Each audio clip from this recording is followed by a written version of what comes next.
Thanks so much. It's a pleasure, everyone, to be presenting today. As was mentioned, it's our first time on Tech Field Day and Network Field Day. So what Arnaldo, Rene, and I hope to leave with you during this presentation is what we do at ZPE for our customers, how we do it, and how we are transforming the networks from fragile to agile, as one of the customers pointed out. So we have divided this presentation into 4 sections where we introduce ZPE systems, but also break this down into 2 areas from a customer point of view. What we do for global data center infrastructure management, as well as for critical remote edge infrastructure. And at the end, we've reserved quite a bit of time for a hands-on demo with Rene. So I think to first start off, right, what do we do at ZPE? And after talking to a lot of our customers who've benefited from our technology, the consensus was that we enable anywhere operations from data center to the edge with the rich set of hardware platforms, the sophisticated software that we have, the management, the end-to-end orchestration, right? But for all this to make sense, right, and for me as the product guy and the guy that's in charge of marketing it, I wanted to communicate this and also figure out what that pain point is.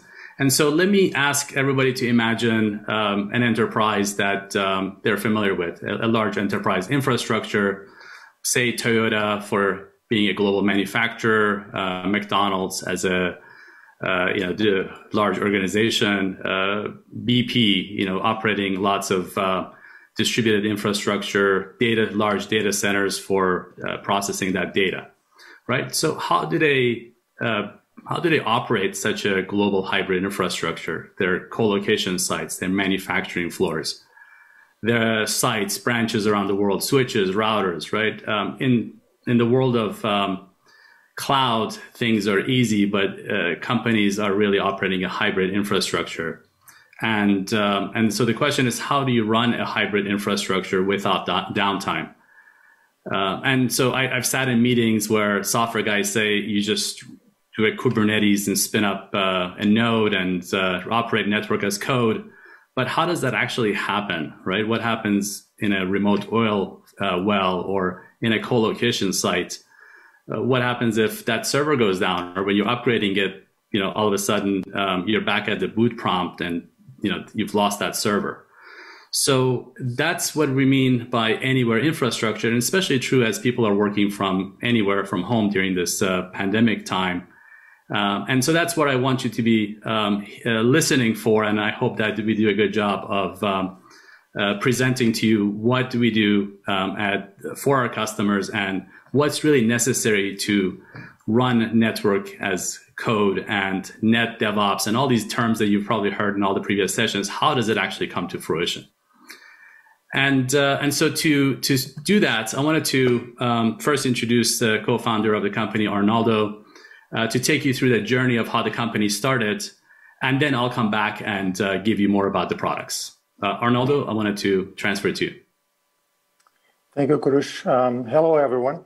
Right, we started the company in 2013, and we were very lucky to bring along a group of highly experienced engineers, right, that will have helped us to design the previous generations of out-of-band products for data centers, and actually the very first product in the data center. So in 2015, we were approached by 2 of the largest tech companies in the world, one social media company and one search engine company. And they had a very similar requirements. They were looking for a vendor-like, a server-like type of product that would be able to run their automation tools, same way as they were deploying this in the data center. And they were able to, this platform should be able to run and touch and scale to thousands of nodes. They were looking for something that was current in terms of operating systems.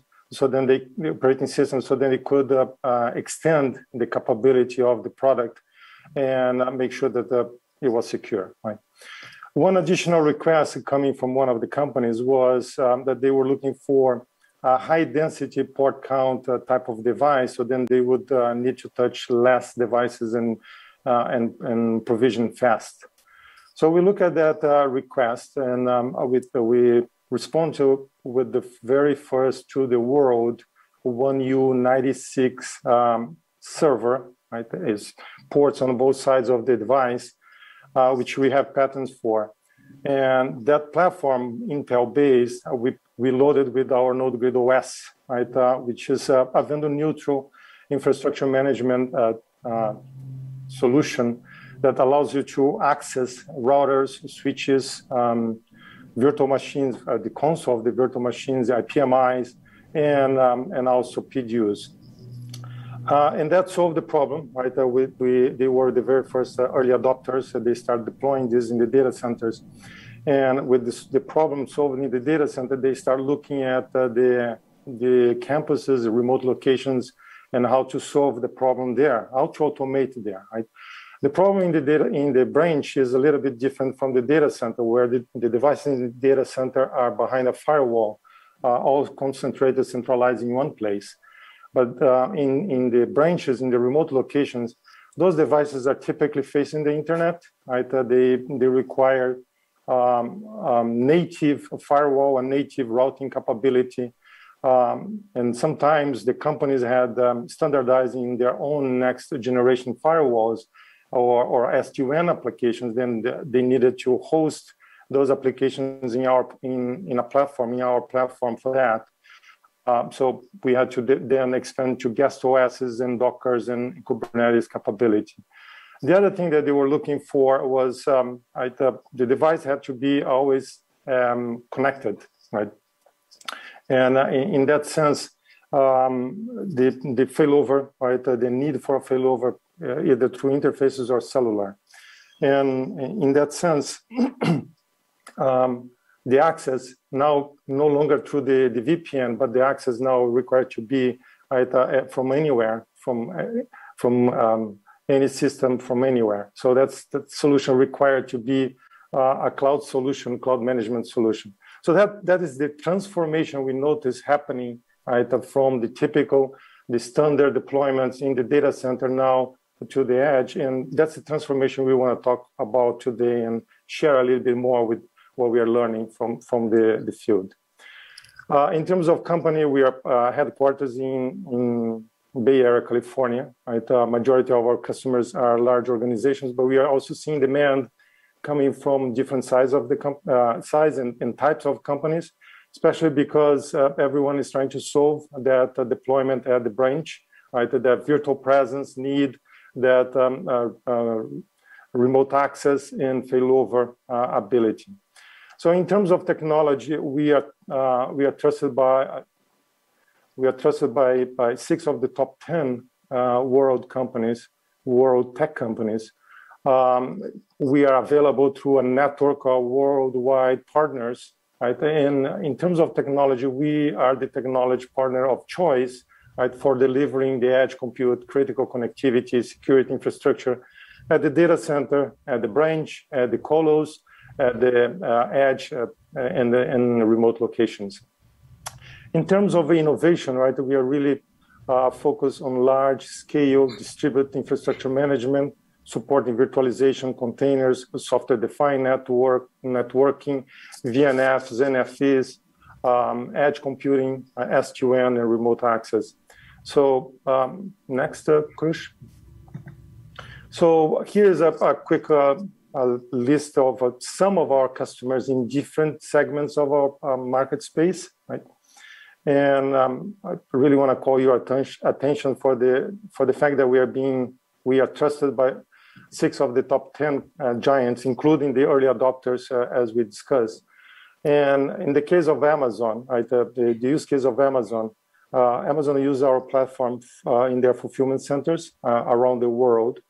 And we are the very first box to be boot up, right? What Amazon did that, they developed their own automation tools and they loaded in our guest OS, sometimes in Dockers, And when our boxes become online, then they can push provisioning to the rest of the IT devices in their fulfillment centers.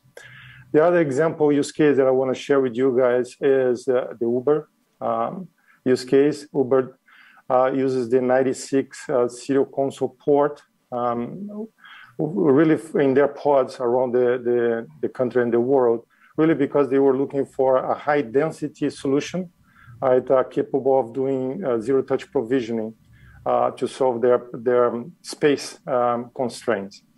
So those are just two examples. We are going to be covering more use cases throughout this presentation and especially in the demo. Krush?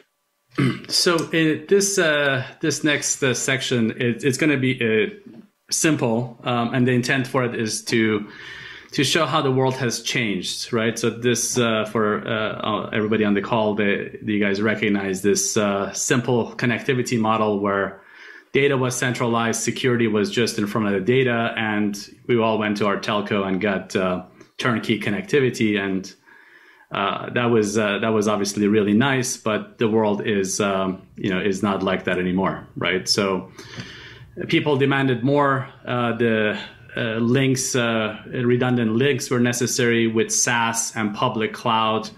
There was a transformation, right? And we all know that and experienced it, where data lives everywhere, and because of that, people are moving data to the edge. There's CDNs, remote work, and that's how the world became complicated, from centralized to distributed, from turnkey to do-it-yourself, and from centralized to hybrid.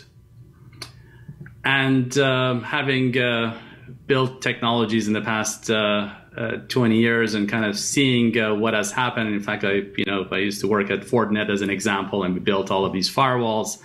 And what ended up happening, and what caused what we caused for customer networks, is a proliferation of boxes, disjointed management systems, and then to operate those, there had to be glue logic and such that went along with it, and then network as code, and all that complexity that really came from this situation.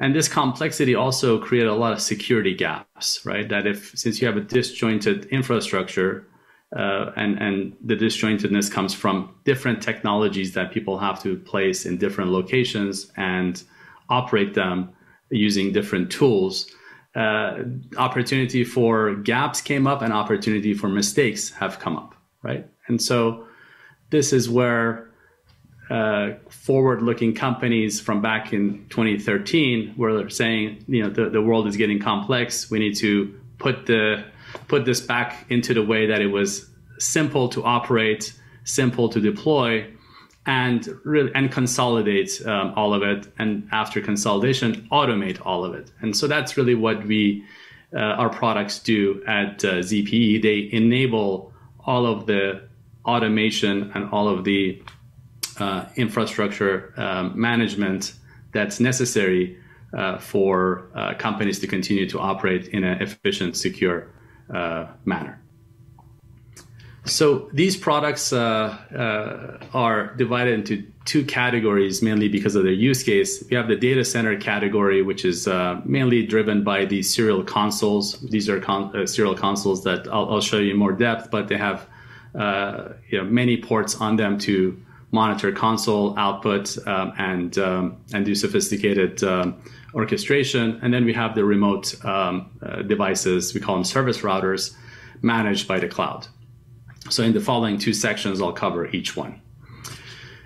From a customer point of view, right, we tell this story in the data center where we're talking about global data centers or hundreds of thousands of nodes with servers, routers, switches, PDUs. And in the critical remote equipment, I'll talk about the use cases there, but critical remote equipment and then edge locations where people need SD-WAN and on-ramp for SSE, Security Service Edge, and SASE. And so the combination of the hardware, the management system, the accessories such as sensors and expansion modules, and then applications on top for monitoring and scripting and automation is the stack that delivers this value.